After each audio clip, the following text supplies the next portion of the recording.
Hi everybody and welcome to another episode of the Renewables Podcast. And you might notice we are not in our usual location, are we, Mark? We are in a bit of a different environment today. It's a bit of an upgrade on the unit, isn't it, with the cinema chairs and the dust? We've had a massive amount of funding come in and we've bought this brand new place. No, we are very honoured to be at Myenergi and HQ. And we've got some special guests. It's my turn now to call Mark not a special guest this time after last one. So we've got Jonno, who is the installer scheme manager. So I stumbled a little bit on that, I don't know why. And we've got Thomas Newby, who is the MD of Great Britain.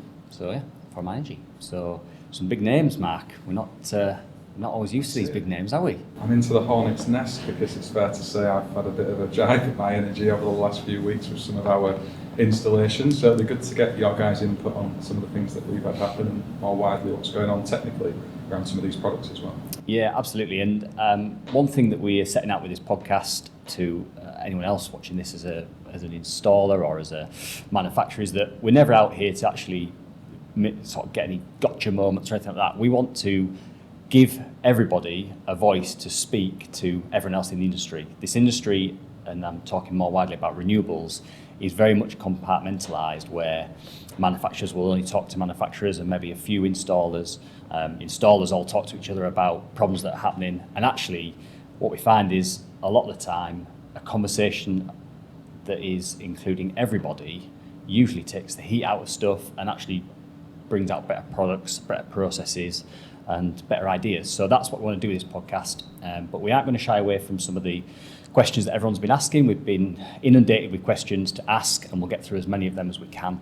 But yeah, we're going to kick it off and go straight in with some questions that have been sent in.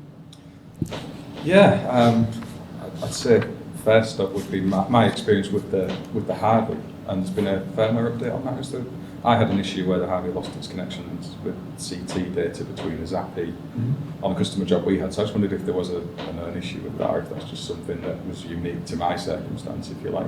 I saw a little bit about that, and I think one of the problems that was out there was a little bit like it'd been working for a long time and then it seemed to drop off after a bit of an update. So was there an update that directly affected that, or is it just something that's happened unrelated? Yeah, we put an update out to bring the product to be compliant with G102's update, so G102.2, and that requires the device to fail safe if it loses a CT. So if you install in a circumstance where G102.2 import or export load curtailment was a requirement, you'd have to do that to comply with the regulations. I think the slight challenge is that when we pushed that update out, it affected installations retrospectively that had, to that date, not surfaced any challenges. Now, the reality is that they were probably experiences minor dropouts in the communication signal. You never surfaced it before because it wasn't failing safe. And so all that's happened is the update to bring our products in line with the latest compliance has highlighted this underlying issue in some situations. Yeah, and that's fair. There's nothing wrong with that whatsoever. I think in my case with that, I was very frustrated with it at the time because I had a customer complaining to me and then had communication with you, and there's a bit of a breakdown there, and those things happen, I think, and retrospectively I regret the way that I approached that, to be honest about that. So, my apologies back towards you guys on that, because I've got a lot of respect for what Myenergi have achieved in the short time they have and the products that they've got available for us as installers, and we have historically put loads of your gear in on our customer-facing jobs, and it's kind of spying my nerves, if you like, whatever that saying is, but not wanting to do it anymore. But I don't know about you, Sam, I feel that at a personal level sometimes when that's not the intent of big brands, I think, around this kind of thing. I mean, ultimately, it's one of those things where there's never usually one party at fault. I've found that. I think there's, like you were saying, Tom, there, that it's probably the case that your Harvey, before the update, was maybe losing a bit of connection straight during its normal operating life, but it never really affected anything because the update wasn't looking for that. But you weren't aware, the customer wasn't aware, Myenergi weren't aware, no one was. But then the tightening up of that regulation, and therefore the tightening up of the settings, probably have caused that issue. But it isn't. Let's not get away from the fact that it is frustrating when these things happen, where an install has been working fine, and then suddenly you get a phone call to say we've updated the system, or someone's been out and updated the system, we've had this change in the warranty, they've updated everything, and now nothing's working. And that is frustrating, because ultimately that comes out of the margin that you made on that job back in the day. So I suppose, do you find it difficult as a company to try and balance keeping obviously your kit compliant as you would have to do as a manufacturer, but also trying to talk to installers around these changes that might well affect things like, installations like what Mark had with the Harvey? Is it hard to try and get that balance? Yeah, I think that's absolutely fair to say. Yeah, it's and I can relate to what you're saying there about the challenges of having to go back to an installation which was right at the time we left it. You've got to appreciate as we move forward in this kind of compliance landscape that sometimes there's unintended consequences, and this is pretty much just one of those scenarios. I mean, in terms of trying to avoid it, if you can always hardwire your grid CT, I think that's a pretty solid rule of thumb that we all try and observe when we can. But yeah, this is one of them where there's unintended consequences. Really. So one thing, Tom, I just wanted to kind of clear up for everybody watching, because there'll be a lot of people out there that have got Zappies out in the field, and I wanted to kind of put a scenario to you that a lot of people may now come up against, and that'll be, let's say Mrs. Smith rings in to Myenergi HQ and says, I'd like to report that my Zappy isn't working, can you help? Can you help get that going again? And you guys request the information, the photos, whatever it is you need to have a look at what the problem is, and process any warranty if the warranty is able to be processed. Now, if they send across some photographs or some information that shows that there is an MCB in this consumer unit with some cable clipped to the wall and going straight to that Zappy, this whole RCD, so therefore is not protected by an RCD in that board, what would happen in that situation? Yeah. So, first of all, we'd honour the product warranty, right? In the first instance, if we might try and change parts in the unit, but if the full unit needed to be replaced, therefore a minor work certificate would be issued.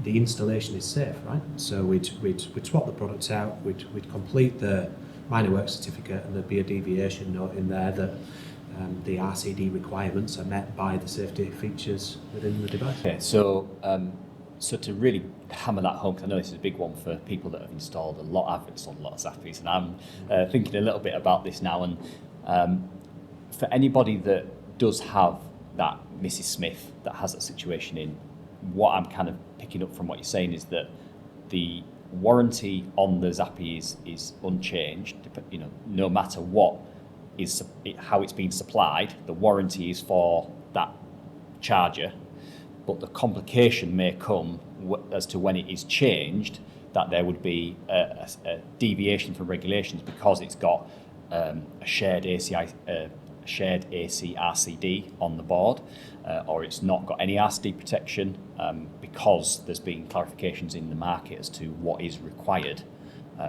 for a charger to be supplied with.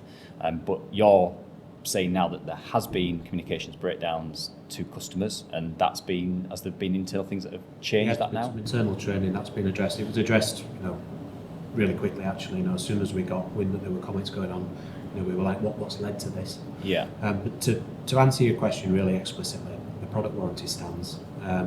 We'd go out, we'd honour that product warranty. So if a customer rings in now and says, I've got a problem with a Zappy,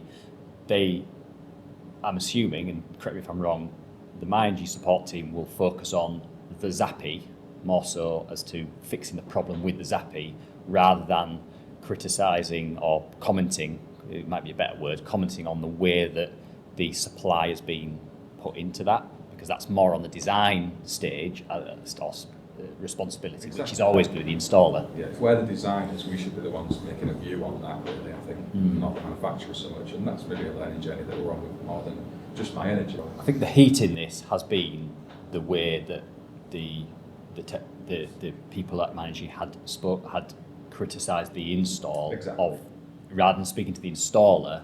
I think that the fact that not necessarily the regulations have changed, but maybe been clarified or the manual's clarified or whatever. The fact that that has happened is just one of those things that we see across inverters, batteries, and loads of different things. I think it was the communication breakdown that has really caused installers to be a little bit kind of like, oh, he's stabbing the backs maybe a bit too strong, but was kind of like, we are, as your installers, we are the route to market. For a lot of these products, we expect you to kind of have our back a little bit and not kind of dig at us, at our customer, at the when they ring in, because that's embarrassing for companies like ourselves, isn't it? It comes back to the core principle of this podcast in a way, Sam. We do say there's that airlock sometimes between a manufacturer, between an installer, between the brands and bodies of industry, and all coming to that shared consensus and objective that serves the consumer well and looks after all of us, is maybe something that's missing in industry. And perhaps that's something that needs to happen more often outside of our little podcast. Yeah, well, that's it. We'll do our bit, but that's good. I'm really glad that that's been communicated and that has changed from Myenergi's perspective, because hopefully that'll reassure some people that even if the requirements on the RCD side of things haven't been met through whatever reason, that Myenergi aren't stepping into that. They are looking at the Zappy themselves, which I'm assuming that's what has now been changed. I mean, if we've not communicated well to the customers, we apologise. We've spoken to the team and kind of redoubled the message in there that we obviously respect and value our installer network, and we don't want to be doing anything to undermine their position in front of the consumer. So as I say, if that's happened in the past, then we apologise. My other questions around the training that you guys offer, because I've been resistant to come on it, I'll be honest, because I think qualified electricians, all these brands are asking us to come and do training. Why do I need to go and do that? Surely we can fit this kit by following the instructions, but is that something that you really think is needed as a manufacturer, that we want to get installers in, show you how this kit should be installed so you get less of that? Is that kind of purpose? Not just around the Zappy, thinking of the solar stuff as well. Yeah, I mean, I think I personally would always want to undertake manufacturer training if it's available. There'll be hints and tips and exchanges like this where you can, hopefully stop yourself being caught in a situation where you've misunderstood something, misinterpreted, or just had a gap in your knowledge. So why wouldn't you take that support if it's there? Commissioning is a really key point. Like a lot of the products, across the manufacturers, products commission differently, right? So knowing how to commission effectively, how to give a smooth handover to the customer, frankly protect your time as the installer, so make sure that you get it right first time. Why would you not want to take that opportunity if it's afforded?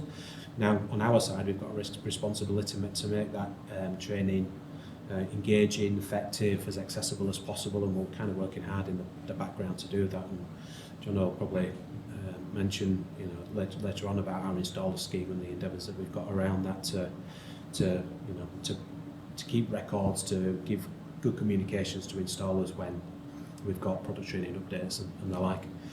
Yeah, I mean, we don't install the Newby, for example, but I know from another manufacturer, I won't mention on this podcast, but if you've not done the training, you can't commission the product, and that was a frustration for me, but my team got great value from that training. I see it as the business owner, there's lots of these different manufacturers out there, loads of gear, there's loads of training. If we want to go and satisfy all that, it's a lot of time and expense in my business, and I think you're way better at this than I am, Sam. I'm here every week. You do the CPDs with a lot of these brands, and that's maybe something we need to look at as a business to take on the chin, because we're more from a commercial and industrial environment where you're buying gear off the shelf you've been buying for 20 years, you know how it goes in, and you don't need that. So this is something I need to get used to. I think it's a really tricky one, because when you're looking at your diary and you're trying to schedule in work around faults, around emergency call outs, you might not just be like you guys, a dedicated renewables company. It might make a bigger bit of your business, but you've still got all these other customers to keep happy that have been with you for a long time. And I think sometimes the training side of it can be quite an easy thing to brush off. But I do think there is massive value, no matter if it's Myenergi or whoever, coming to do the training is really, really good. I mean, the training has to be pretty broad. I think that's fair to say, for people that are just entering, might have just qualified as electrician and, or even apprentices coming on with their employer to try and learn some stuff. So sometimes these training sessions can be starting very much at the basic level, which is fine. And what I always say to everybody that I speak to about training with any manufacturer is you're never going to come out of there like 100% upgraded from where you were before, but it's them little elements that you pick out of the training where you go, oh, I didn't realise that setting was there, or oh, it can do that. You might have known the other 90% that you before going into that training, but it's those little bits. It's a bit like going to trade shows and things. It's that one person you meet or that little tip that you pick up, and it's just stacking those little incremental bits. So I'm a really big fan of training, and yeah, I really enjoyed this training here when I was here probably the other month. We made it quite accessible for you as well via webinars. So I still get, to take the time out, but the webinars are nice accessible for you and the team. So you can get people on and kind of segment that, around the jobs that you're doing. Maybe you can do it at night, get them on 9 o'clock at night. It's a nice one, I appreciate that. I'm sure they'll love it. To be fair, it's them who run the business, so they'll be telling me to do it. But, it's difficult, I guess, when we're saying, we're not happy about the way you communicate with customers, but perhaps we could put more effort in and do some of this training. If that's something we can look at from our side of things, it's all about trying to give a good experience to the customer. I think the Zappy is it's still top of the game. It's like, it is in our area of industry, isn't it? Yeah. Let's just be honest that there's nothing really out there that can compete with it. And I think the fact, and it's made it really difficult for me now with the position I've taken. Do you think you can win him over? Do you think you can bring him back? 6'6", it'll be a hard battle. But we can try. It does make things difficult for us as installers, and that's not really what we're about. So. Well, I think the losing battle that you have in the social area as well is you don't see many positive comments these days, do you? No. So all the positive experiences that everyone's had with Myenergi, where do you see that written everywhere? You only see the negative written online. I've seen many times online where someone's complained about something, and I know that specific person I've personally sorted out not long ago. So they haven't complained, and then 2 days later gone, oh, by the way, I got sorted. They just leave that negative comments to fester online. Everyone sees it, and you see, why is all these people complaining? But actually, 70% of the people have been sorted now and they're all happy and carrying on. Yeah. That's where we need to move in this social era to more positive feedback as opposed to just negative feedback. It's the same with business reviews, isn't it? You get that 1-star review and you think, we went to the ends of the earth. I'm not going to say it, no. I'm not going to say it. You're not going to bring that out of me. But, you think we've bent over backwards for you or we've maybe made a mistake. But you're right. The internet is very much a bit of an echo chamber for negative comments rather than positive stuff. I'll be honest, I've not had any issues with the warranty. We do listen and we are aware of the comments that occur online and sort of rest assured when we do get a vocal detractor, it causes a conversation inside the team. We speak with the tech support team. We want to get to the bottom of any issues and we want to put them right. We want to protect the installers. The product's been really successful because of its feature set and because of the brand and the installers that we've worked with today. And we don't, I'd hate for anybody to think that we didn't value that.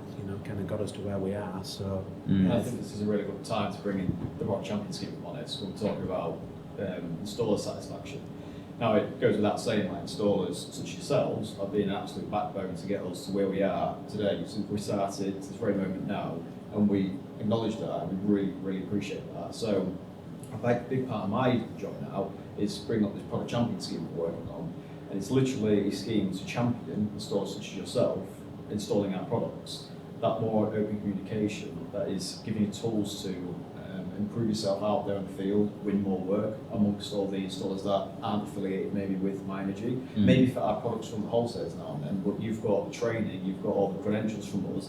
I look more attractive over here, Mr. Customer, or Mr. Smith, as opposed to this person over here.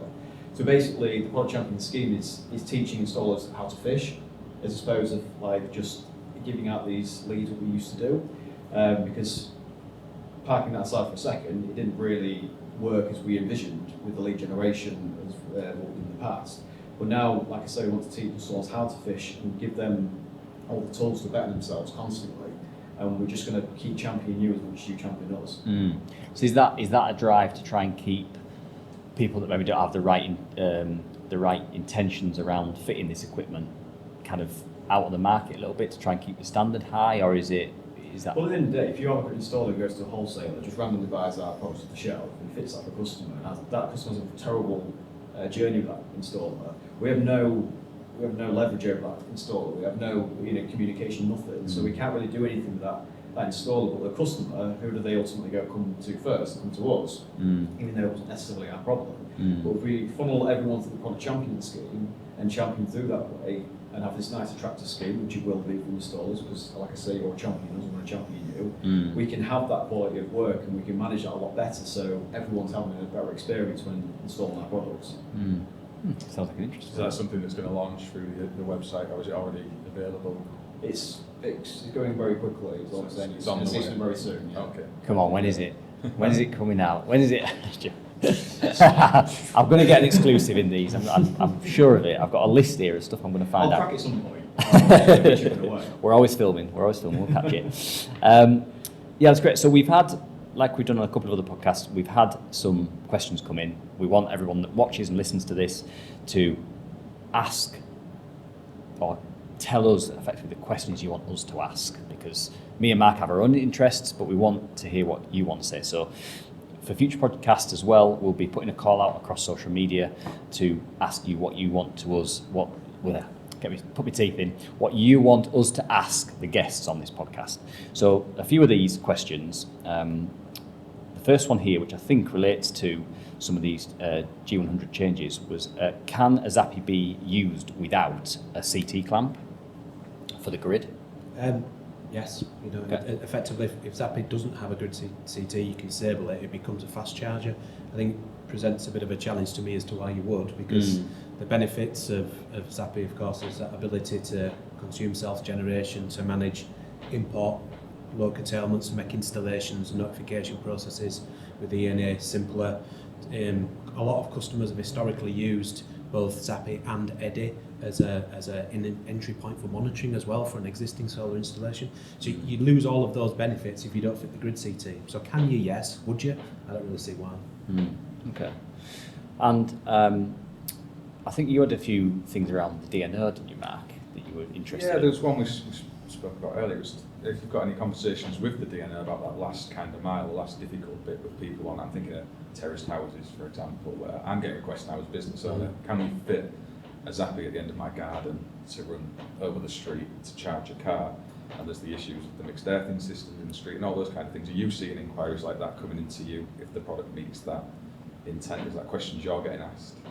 Yeah, I think it's one of those evolving area of the regs, really. It's through street charging, as we refer to it. There are products on there obviously to facilitate sort of getting the cable across the pavement or over the sock like. And the challenge there, of course, is that you're potentially exporting that PME earthing system outside the curtilage of the building, and potentially then you've got that opportunity for to come in contact with multiple earthing systems. So I think it's an area which needs more consideration than it's necessarily seen, and I think we need to take some cues from public charging installation best practice.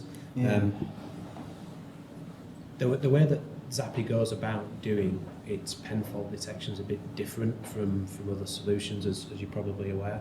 And so the fact that we are monitoring the current flow through the CPC means that we are more likely to be able to detect a scenario such as coming in contact with two different earthing systems. So I think there is probably advantages for the approach that Zappy takes to pen fault detection over other solutions, particularly ones that just use simple voltage measurement. But equally, there are other approaches, such as should it be supplied on a TT earthing system if it's on street, for example.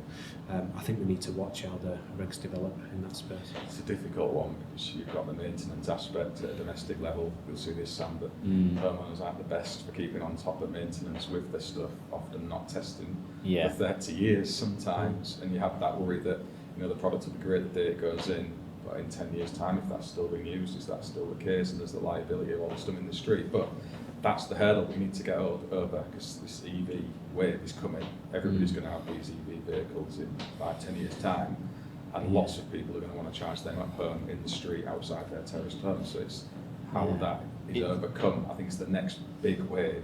It's interesting, isn't it? Because I believe they brought that new grant out for having an EV charger that charges your on-street vehicle, and you kind of, as electricians, you kind of think, how are we going to actually do this? Because you know you're going to get calls about it, because they kind of publicise it as this new thing that's coming out, and you know there's money available. Money has always been a massive stimulus in the renewables market with the feed-in tariff and everything. People follow that, and yeah, it's kind of like we haven't worked out how we do it yet, but the money is there to do it, and you kind of think, well, where are we going with that? But yeah, so it sounds like there's quite a lot of things that need to be in place really for that to really take off, which presents the whole challenge of having a house that doesn't have the driveway, which has always been a bit of a tricky one for domestic charging, hasn't it really?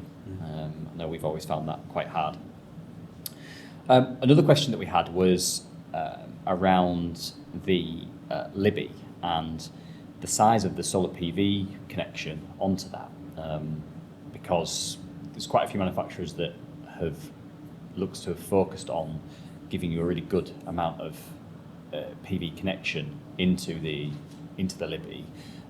But do you have any kind of background as to the Libby and what the parameters and sort of the technical features are of the direct DC connection into the Libby? Because I know a couple of installers have mentioned about that they've struggled sometimes with a customer that wants a larger array where they want to use a Libby, but the technical parameters of that Libby have meant that the solar has been reduced a little bit. Is there any plans to kind of increase that or anything, to your knowledge? So I think you're referring specifically to DC string size in there, and the oversizing ratios. So that we've pushed out an updated data sheet which kind of permits a larger input range than when the product was first released. It is an area that we're looking at. It's an area as well which is obviously has developed quite a bit in the last few years with other manufacturers as well. So I guess that's in response to the drop in the cost of the panel prices, right? You know, once upon a time, modules were a very significant cost of the total installation, whereas now it's still a factor, but not nearly as much as a dependency. So perhaps once when you were designing the system, you'd maybe only oversized by 120%, but now we see some systems being able to support up to 200%. So it's an area that we're conscious of, and you know, we have an active conversation about it. As I say, we have issued an update to the original position. I think when we now are confident, we find ourselves in a position where the input range is broad enough to fit the majority of situations. Happy to take feedback if installers would prefer the product if it had a broader input range, and that's really about to take on board. Yeah, I think with that bigger is better on the input side, because panels are just going crazy. I mentioned a few times on this, our smallest panel now is a 430 watt. And then we get a call from a customer to say, you know, you fitted our system a couple of years ago, we've got these 310 watt panels. Do you think? I said, they're tiny compared to where we are now. And of course, the roof size doesn't change, it doesn't get smaller, even though we're now getting bigger panels, it stays the same. So we're actually, the output that we're getting on to the same size roof that we could have put a system on 5 years ago, the output sometimes doubled. And you just, and it's always that chasing thing, isn't it, where the panels are growing, can the inverters handle a bigger array? People are getting electric vehicles, air source heat pumps, and are just more thirsty for energy in their houses now. So they see that as a positive, but I suppose the struggle is trying to make sure that all areas of that system can keep up with the amount of power. Price of the panels as well, isn't it? They've fallen massively. So we see consumers now wanting to size systems to try and cover off as much of the winter months as you can, because there's a misconception a lot of people have, you still can generate a reasonable amount with a big enough array over winter. So they're doing that, and then come the summer months, you get the reverse effect of that, where they'll see a lot of clipping. So if your product's limited by that, it's going to be something that's not going to get hit as above something else, really. So that's something definitely that would help. Definitely, yeah. I think you highlighted the point I wanted to make, really. So you covered it off there with clipping. It's really important that the customer understands that there's downsides to oversizing. You know, if you're oversizing more than say 150%, there's going to be a notable amount of clipping on that. In a lot of installation situations. I can see where one might want to oversize, for example, when you've got an east-west split and you're using the two DC inputs to manage those two subarrays, because the the likelihood of you seeing full output from both arrays concurrently is low, right? It's Yeah. passing over the top. But equally, is the customer cognizant that if you oversize to 200%, so they think they're getting an 8 kilowatt array hung off the back of a 3.68 kilowatt inverter, are they aware that it's going to clip significantly? And is that presented to them accurately and transparently in the yield projections that they're presented with when you prepare the quotation? So I definitely think there's a balance to be struck there. I guess this is like your first venture into solar PV as a new product. There'll be the evolution of that as time moves along. I'm sure we see that with other brands who've been doing this much longer. You know, they've gone on those kind of journeys with their installers. I'm sure you're listening to that feedback, and you've got stuff that you're developing that you can't really talk about. We'll get it out of him.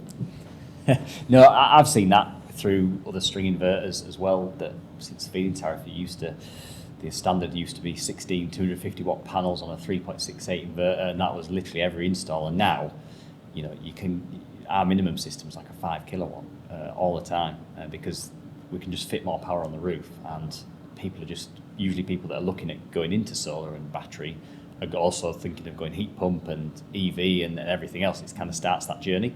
So yes, that's that one kind of covered off. One thing that I've also seen a rise of through our inquiries, and you might have seen this, Mark, is kind of like the whole home kind of protection as well for a property, and never used to have no one used to be interested about that. And I don't know if there's been some scaremongering around grid outages or what, but we're getting more and more people now really interested in having their whole home covered by the battery. And I don't know if that's just because the function is there and they kind of think, well, I might as well have it, or if they're genuinely wanting to cover their house for the apocalypse kind of thing. But have Myenergi got any plans to, and I'm sure there's a limit, but this is another one on my list that I want to try and get out of you, for a whole home backup side of things? Yes, I mean, Libby's got a backup output, right? It's a dedicated loads output, but you can, depending on the battery configuration, because there's a dependency on the inverter size and the number of battery modules that determine the amount of load which the backup output can support. But essentially it's up to 5 kilowatts, right? Which is pretty competitive within the market. If you're going to give a customer true protection in the event of an outage, one would probably seek to kind of isolate loads that they want to be maintained versus loads that they don't want to be maintained. That's the prudent approach, regardless of whose solution that you're selecting. So whilst we don't have a sort of a grid changeover relay as part of the Libby package at the moment, there is still a solution there for a customer who is who perceives that there's value in that backup protection. Like you say, our grid's pretty reliable, right? So there are edge cases where people have supplies that they want to protect. Medical situations. In some instances, you might find yourself on a rural network that is less reliable in the winter months, and you might want to back up your lighting and your refrigeration and maybe a Wi-Fi router or whatever. But if one was designing a system to do that, the prudent way to do it is to take those high current loads out of the full backup circuit anyway. So there's a solution through that. It probably picks up on a little bit what you were saying before about DC oversizing, because I've certainly noticed in my time in the industry that you sort of pick the inverter sizing for slightly different reasons now. The inverter sizing and the number of batteries relates to your ability to store available solar, particularly if you have got an oversized array, and then the ability to get that energy back out of the batteries if you wanted to, to load match whilst you're on grid, or indeed provide backup protection there afterwards. So I kind of agree with you. I've seen a similar trend.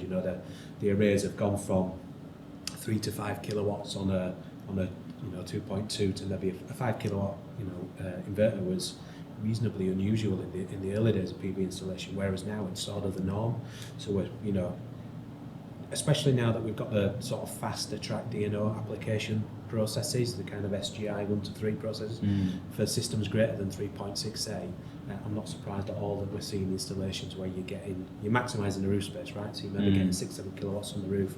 You want therefore the 5 kilowatt inverter, which will pair with sort of arrays of that size. And then as well, we're also seeing an increase in the number of kilowatt hours of storage that one would want to take with that output. So where maybe it was once 5 to 10 kilowatt hours, maybe now it's more 10 to 20, but 10 to 15 certainly more normal.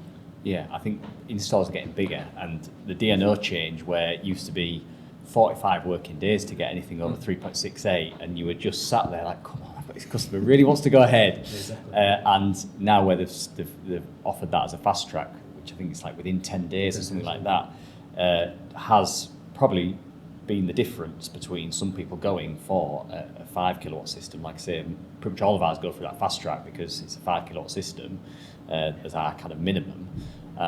It pushes people to go for that bigger system, and obviously with load shifting now, where you've got these really good tariffs like the Octopus Intelligent Go tariff, where you're getting 7.5p overnight, people are actually going, well, I'll just fill my battery up overnight and then let the solar export and earn 7.5p because I'm getting paid 15p export. So then people are getting bigger batteries to try and run the house all day through their battery, and that obviously is better if you can discharge that battery at a higher rate and therefore use the 5 kilowatt inverter, which is absolutely. Yeah. The customers are looking to leverage that arbitrage. They're looking to get the best value or the best return out of the solutions, right? And so you size the product package, the solution you propose to the customer, size and design to maximise that benefit rather than maximise around with a feed-in tariff, tiered structure like it might once have been. There's a really important point there in sort of the benefits that Libby as part of Myenergi ecosystem brings.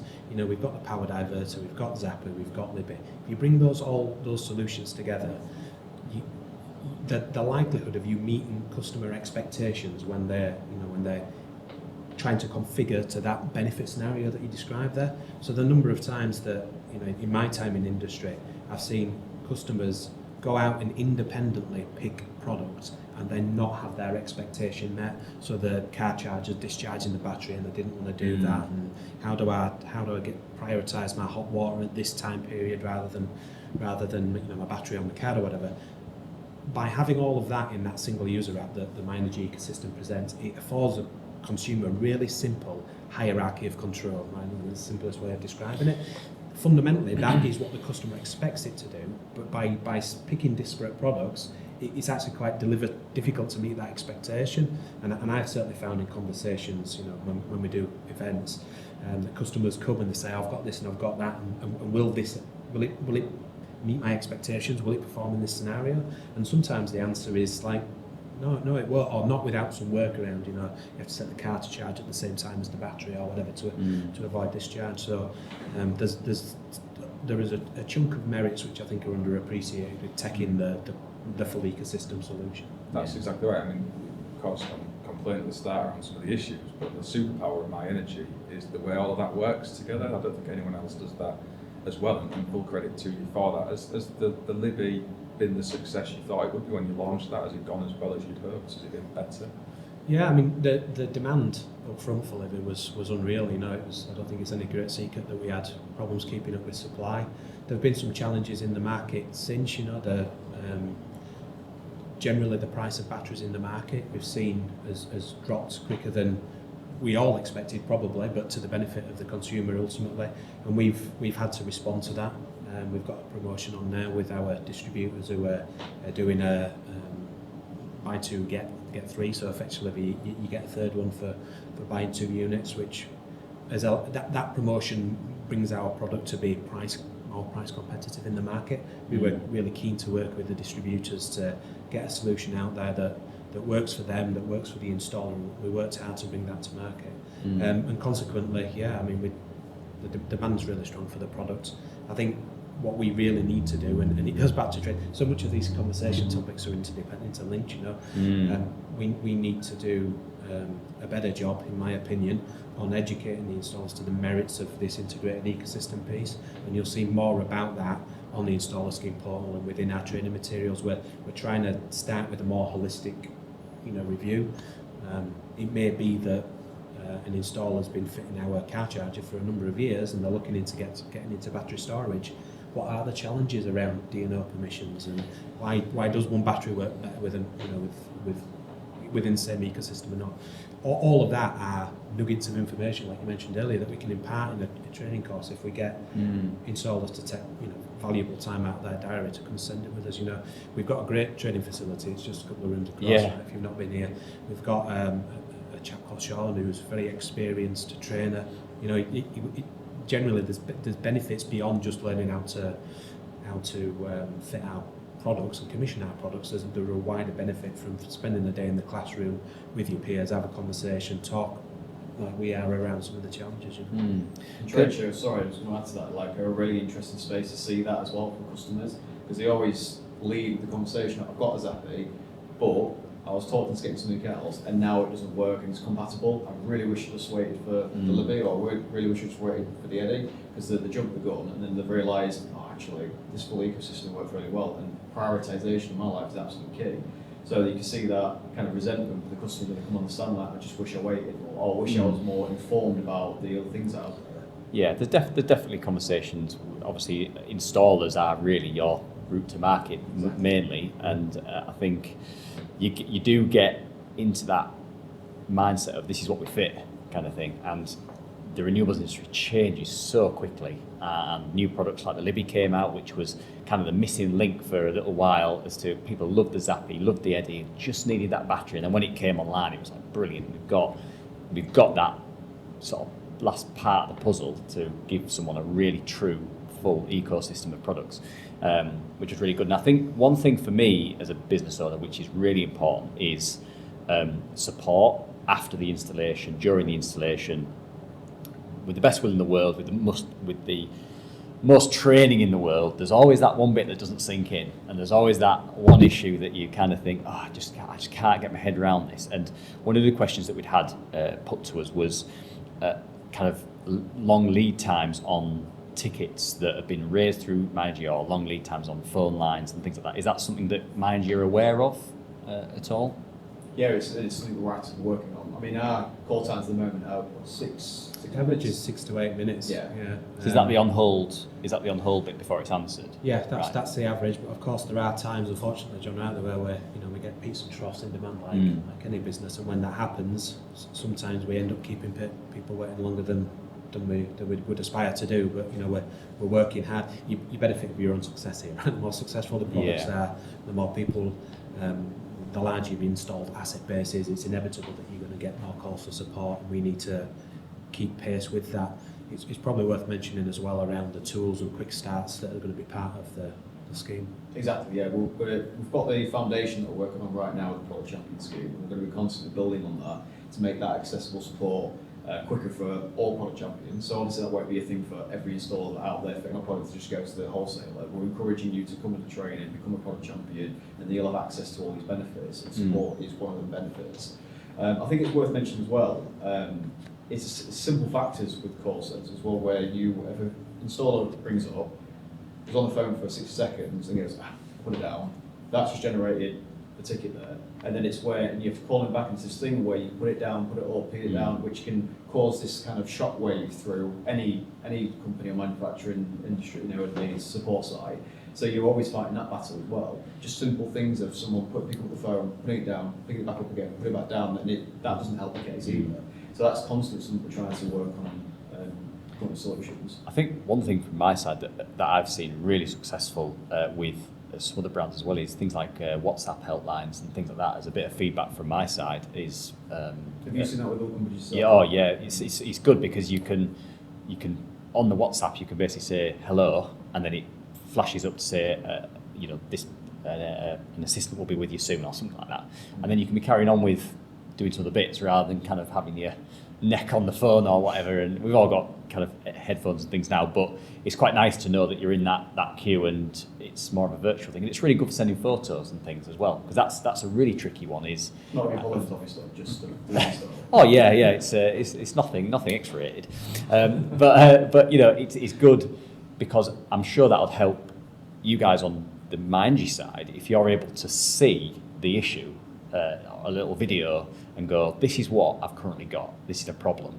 and to see that on a WhatsApp video or a chat, you can go and that might help. So that's always something that I've suggested to a couple of companies that I've spoken to is that get that WhatsApp chat going, because that person could probably be dealing with 3 or 4 different cases whilst they're waiting for a photo to come through and things. So I thought that's a really good one, and would be my bit of feedback on. And that's an important thing for us as installers, isn't it? The support. I mean, from ringing your bank or your phone company, a manufacturer of an inverter or a car charger, it's all the same. If you get a fast reaction to that, it goes a long way. So I know there's other manufacturers innovating apps for installers, and the WhatsApp chats, as you've said, Sam, they're really, really useful. So if it's not something you are doing, definitely would that's that be. product champions in the install scheme. So actively working on that.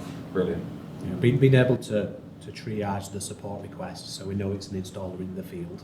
Like having a mechanism to know that, therefore being able to give them a more reactive response, or knowing that it's a end consumer that might have a simpler problem but actually need more hand holding through it because they've not been on the product training, for example. It's that area, and WhatsApp's a great suggestion. That's exactly the types of area that we're looking at, to be able to effectively give priority to the right type of support query. So there's a whole piece of work ongoing at the moment exactly to do that, so that we can react to some of these longer wait times that we've flagged. Yeah, I have got to admit something though, that I have abused that before, where because it comes up with a, are you on site, yes or no? And even if I'm sat at home, I'm ticking yes, because that's good. Yeah, but you know that is that's going to get you through quicker. But it's nice because you feel like you're getting through the process, and that's really good.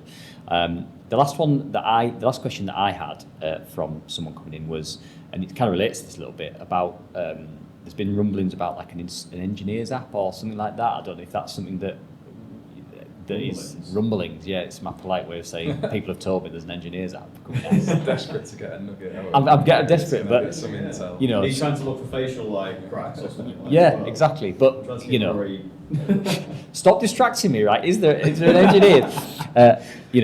That's something that a couple of people have said. Ask them about if there is an engineer's app or anything that would help commission these systems via an application that the installer could have that maybe the installer doesn't get access to. A bit like some of the manufacturers. Is there anything? We're always innovating. Politicians' answer. We're always working on stuff. So that's a yes. We'll let the viewers decide on that one. No, that's fine. Well, that was mainly, I feel like I've bombarded you with a lot of questions there, but I was really keen to try and get through a lot of those, because if we don't ask them, we will not get asked any other questions. No, we appreciate it. Honestly, Mark, we appreciate, in a sense, the video that we did put on, because it highlights an issue which we take seriously. And like Thomas's point earlier, we don't just see feedback online and go, we'll do that another time. It's literally talked about instantly, and we're trying to implement something to get over that straight away. So thanks for the feedback as well. Yeah, I wouldn't have said I'd be saying thanks in your position sometimes.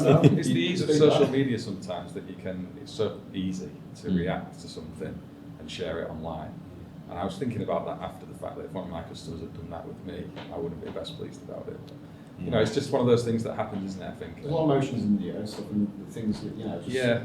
Everyone's got a voice, haven't they? That's the difficult thing. And I think that's why longer form conversations like this need to be had, because, like I mentioned, the truth is usually somewhere in the middle of both sides, and that's what I'm trying to do. And the important thing for me there is that you're listening to other installers, and I do think it's such a rarity to have a British brand in this area. Everything is China based, and whilst I'm sure there's bits of products that will still be China based, you can't get away from it, but we've literally been for a little tour, haven't we, today around the production, to see all these people kind of making this kit here, and all the materials here, and everything is great, and it wants to be protected, that sort of thing. And that's why I think if we can keep installers in speaking positively about Myenergi and everything else, and tackling some of these problems that we've gone through head on, I feel like it won't take much to keep people really engaged with Myenergi, and keep helping you build to the next I'm going to give you that space for the Product Champion Scheme. That's exactly one of the key benefits of that, to give you a space to collaborate better with us, to push it forward. There may be some listeners watching this saying like, I've signed up for the Product Champion scheme recently, and as much, as I appreciate that, it's been absolutely great. That's what we're working on in the background to deliver this benefit now.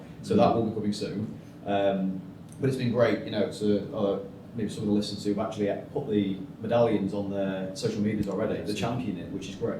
It just shows that enthusiasm for our company and the dedication to it, which we've always appreciated and always will do. So thank you for that. I don't know what camera I'm looking at.